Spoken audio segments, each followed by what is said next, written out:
ఆంధ్రప్రదేశ్ ప్రభుత్వం ఆల్రెడీ రైతుల దగ్గర నుంచి 33,000 ఎకరాలని సేకరించింది.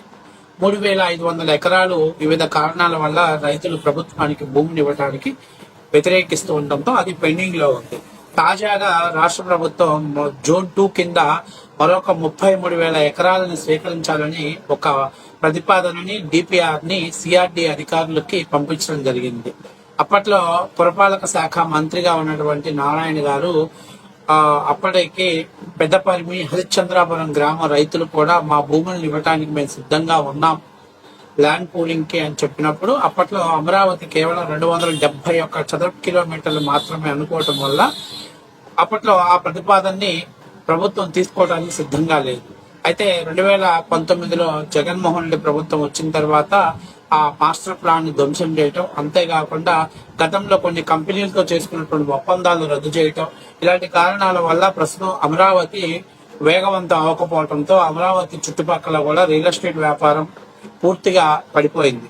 ప్రస్తుత ప్రభుత్వం వచ్చినప్పటికీ నివారణ చర్యలు చేపడుతున్నప్పటికీ దాని మీద పెద్ద ఎఫెక్ట్ చూపించట్లేదు. తాజాగా కేంద్ర ప్రభుత్వం కూడా Amaravati road come right connectivity ఇవ్వడానికి రెడీగా ఉంది. సో రైల్వే కనెక్టివిటీ కోసం బ్రిడ్జ్ నిర్మాణ ప్రతిపాదన కూడా తీసుకురావటం మేర కొంతమేర అమరావతిలో మళ్ళీ రియల్ ఎస్టేట్ కన్స్ట్రక్షన్స్ అలాగే అమరావతి ఇన్ఫ్రాస్ట్రక్చర్ డెవలప్ అవుతుంది అనేటువంటి ఒక అవగాహన ఆంధ్రప్రదేశ్ కి కొంత ఆక్సిజన్ ఇస్తున్నప్పటికీ కూడాను భవిష్యత్తులో జగన్ వస్తే ఏంటి అనేటువంటి ఒక ప్రమాద కిటికలు మాత్రం ఎప్పుడు ఆ ఇన్వెస్టర్ల మధ్యలో మెదలాడుతున్న పరిస్థితి. సో దానికి ఇప్పుడు రాష్ట్ర ప్రభుత్వం మరికొంత భూమి కావాలని ప్రతిపాదన తీసుకొస్తుంది. అది కూడా ముఖ్యంగా దాదాపుగా 33,000 ఎకరాలని ప్రభుత్వం అమరావతి జోన్ 2 కింద తీసుకోవాలని నిర్ణయం తీసుకుంది. అయితే దీని మీద పెద్ద ఎత్తున వైఎస్ఆర్సీపీ నాయకులు చాలా మంది కూడా అబ్జెక్షన్ పెడుతున్నారు. 3 పంటలు పెంచిన ప్రభుత్వం ఆలోచన లేకుండా ఆ భూమిని తీసుకోవడం ఎంతవరకు కరెక్ట్ అనేటువంటి ప్రతిపాదనని తీసుకొస్తున్నారు. అయితే ఇక్కడ చిన్న విషయం గుర్తుపెట్టుకోవాల్సింది ఏంటంటే ఆంధ్రప్రదేశ్ లో ఈరోజు అమరావతి అనేటువంటిది కేవలం ఒక రాజధానిగానే కాకుండా ఐటీ సెక్టర్, ఇన్ఫ్రాస్ట్రక్చర్ అలాగే మెడికల్ హబ్స్ ఇవన్నీ ఏర్పాటు చేయాలన్నది ప్రభుత్వం యొక్క ప్రతిపాదన.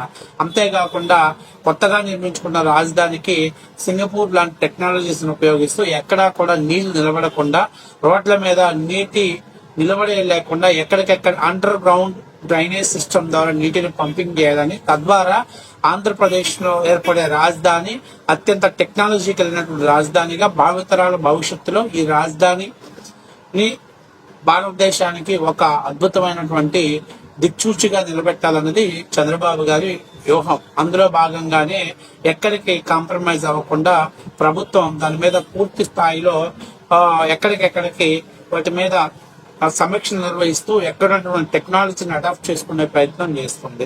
2014 నుంచి 2019 వరకు కూడా దాదాపుగా 33,000 ఎకరాలు తీసుకున్నప్పుడు సీడ్ యాక్సెస్ రోడ్స్ అలాగే ఇన్నర్ రోడ్స్ అలాగే outer ring road, inner ring road ప్రతిపాదన తెచ్చినప్పటికీ అప్పట్లో సాధించినంత వరకు ఫలితాలు రాలేదు.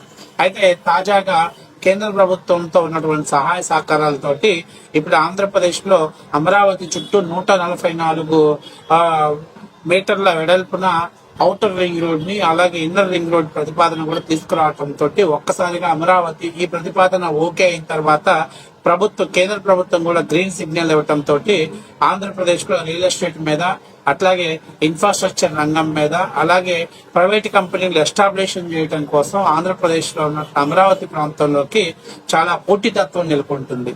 అయితే ఇప్పుడు ప్రస్తుతం ప్రభుత్వం దగ్గర కేవలం 2,000 ఎకరాలు మాత్రమే భూమి ఉంది. సో అంతర్జాతీయ విమానాశ్రయాన్ని ఏర్పాటు చేయాలంటే ప్రభుత్వానికి ఖచ్చితంగా 4,000 ఎకరాల భూమి కావాలి.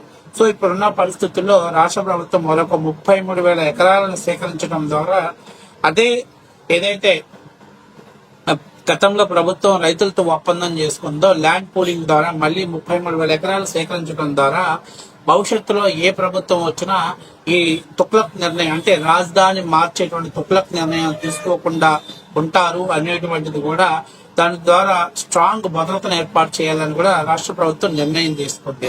అంతేకాకుండా అమరావతికి సీడ్ యాక్సెస్ రోడ్లతో పాటు అలాగే inner ring road and outer ring road ఏర్పాటు చేసి రోడ్ కమ్ రైల్వే కనెక్టివిటీ అయినటువంటి కనెక్టివిటీస్ ఏర్పాటు చేయటం, అట్లాగే అంతర్జాతీయ విమానాశ్రయం కూడా ఏర్పాటు చేయటం తోటి మొత్తం మీద ఆంధ్రప్రదేశ్ లో అమరావతి అనేటువంటిది ఒక ఇన్ఫ్రాస్ట్రక్చర్ అండ్ భౌగోళికంగా అడాప్ట్ టెక్నాలజీ తోటి నిర్మించినటువంటి రాజధానిగా మన ముందుకు నిలవడం కోసం దానికోసం అడుగులు వేయబోతున్నాడు ప్రస్తుత కూటమి ప్రభుత్వం.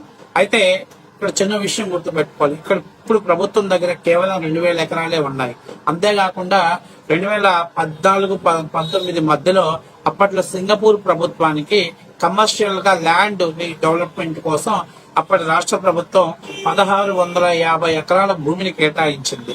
అయితే జగన్ ప్రభుత్వం వచ్చిన తర్వాత ఆ భూమిని, ఆ ఒప్పందాన్ని రద్దు చేయడంతో సింగపూర్ ప్రభుత్వం అక్కడి నుంచి ఆ ఒప్పందం విరమించుకుంది. అయితే తాజాగా ఇప్పుడు ఆ ప్రభుత్వం మళ్ళీ సింగపూర్ ప్రభుత్వం తోటి ఒప్పందాలు జరుపుకోబోతున్నారు. వాళ్ళు కానీ ఓకే అంటే ఆ భూమి మళ్ళీ వాళ్ళకి అప్పగించి సాధ్యమైనంత వరకు 3 ఏళ్ల టైంలో దాన్ని ప్రాజెక్ట్ ని కంప్లీట్ చేయాలని చూస్తున్నారు. అలా కాని పక్షంలో అక్కడ సింగపూర్ ప్రభుత్వం ఒకవేళ జగన్ పెట్టిన ఇబ్బందుల దృష్ట్యా మళ్ళీ రాకపోతే ఇక ఇతర రాష్ట్ర దేశాలకు సంబంధించినటువంటి మోస్ట్ పవర్ఫుల్ అండ్ ఫైనాన్షియల్స్ గా స్ట్రాంగ్ గా ఉన్నటువంటి కంపెనీలతోటి టైప్ పెట్టుకొని ఆ భూమిని మళ్ళీ వాళ్ళకే కేటాయించడం ద్వారా ఆంధ్రప్రదేశ్ రాజధానిలో ఒక అతిపెద్ద ఎక్విప్మెంట్స్ టవర్స్ ని అనే ఇన్ఫ్రాస్ట్రక్చర్ రంగాన్ని డెవలప్మెంట్ చేయాలనేది చంద్రబాబు వ్యూహం. కాబట్టి దానితో పాటు జగన్మోహన్ రెడ్డి R5 లో ఉన్నటువంటిది ఎక్కడెక్కడో ప్రాంతాలకు సంబంధించిన వాళ్ళందరికీ కూడా ఇళ్ల పట్టాలను ఇస్తున్నట్లు ఆయన అప్పట్లో 1,500 ఎకరాలను ఇళ్ల పట్టాలుగా కేటాయించాడు. దాని మీద ఇప్పుడు అది ఆల్రెడీ కోర్టు పరిధిలో ఉంది కాబట్టి CRDA దాన్ని కూడా టచ్ చేయటానికి ఇష్టపడట్లేదు. అంతేకాకుండా ఈ రాజధాని నిర్మాణం కోసం దాదాపుగా 300 ఎకరాలలో మట్టిని తవ్వారు. ఆ మట్టి తవ్వినటువంటి ప్రాంతం కూడా ఇప్పుడు రాజధానికి పనికిరాదు. ఎందుకంటే అక్కడ దాదాపు చాలా పెద్ద లోతులు తవ్వారు కాబట్టి భవిష్యత్తులో దాన్ని అండర్ గ్రౌండ్ కన్స్ట్రక్షన్స్ కోసమో దేనికన్నా ఉపయోగించాలి అని చెప్పేసి ప్రభుత్వం నిర్ణయం తీసుకుంది.